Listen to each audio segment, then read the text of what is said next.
The Sooners are back in the hills of Morgantown, West Virginia. I'm Ryan Aber from NewsOK.com, here with OU beat writer Jason Kersey. Jason, it should be an interesting game tomorrow, especially given what happened 2 years ago. Let's talk about this game Saturday night, though. What is your pressing question entering this game? I want to know how OU is going to handle the crowd. You know, West Virginia has a really rowdy crowd. 2 years ago during that epic game that they played, it was Thanksgiving break, so there were a lot of students who were out of town. This year that's not the case. They're playing in September. It's going to be a packed house. And I think that, you know, this is typically a very difficult place for opponents to come in and play, and I think that'll really determine how OU does. And for me, it's how Oklahoma's defense handles West Virginia's screen game. This isn't a team that's going to really test you down the field a lot. They're going to throw a lot short bubble screens, things like that. That's really going to test OU's secondary, and they're not going to get as many chances in interceptions that they've had the last few games. Jason, a lot of players on the Sooners with something to prove tomorrow night, especially on the defensive side, but on the offensive side as well.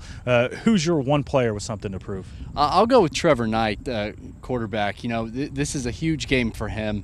He's been solid, but he hasn't really been spectacular through 3 games, and I think that this is an opportunity for him to really stand out and put his stamp on the offense in a tough environment, like I said before, in a very important Big 12 game. I mean, OU's got a tough stretch here coming up, and this might be the toughest game of all of them. And I'm going to go with cornerback Julian Wilson. He's a guy who had a fantastic game last week against Tennessee, but he's still adjusting to the cornerback position after playing nickel last year. He really needs to have a good game in this one. It sort of ties into what I said earlier about the bubble screens. West Virginia is going to test him in a way that he hasn't been tested, and this is going to be more emblematic of what he's going to see in the Big 12. All right, Jason, we make bold predictions every week. I was lucky last week, and it is pure luck that mine hit with Zach Sanchez getting another interception. But we'll see about this week. What's yours for Saturday night? I'm going with Samaje Perine, the true freshman tailback. I think he'll have 100 yards and 2 touchdowns. Bob Stoops said that he expects Alex Ross will start this game in place of Keith Ford, and he probably will. But I think Samaje is the best running back on the team other than Keith Ford, and I think he's going to have a big game.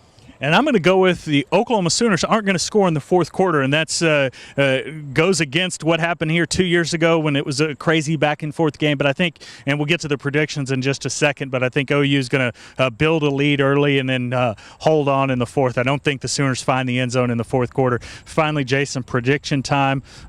Who's going to win? What's going to be the score and why? I'm going with Oklahoma 41-31. I don't think that this game will be nearly as exciting or memorable maybe as the one 2 years ago, but I do think it'll be a competitive, fun game. But I think OU is just a little bit too talented, especially on defense. I think they probably come up with a big turnover in the fourth quarter that sort of allows them to win. Yeah, I'm going to agree with you on the big turnover in the fourth quarter that causes this game to go the Sooners' way. I'm going to say 35-27. I think OU is able to score early. West Virginia's defense, especially without their great quarterback, Darryl Worley, will be suspect. OU is going to test them early, and they're going to get on the board. But 35-27 Oklahoma tomorrow night. Jason, should be a fun one tomorrow night. Thank you. Check us out every day at NewsOK.com and in the Oklahoman for the best OU coverage anywhere.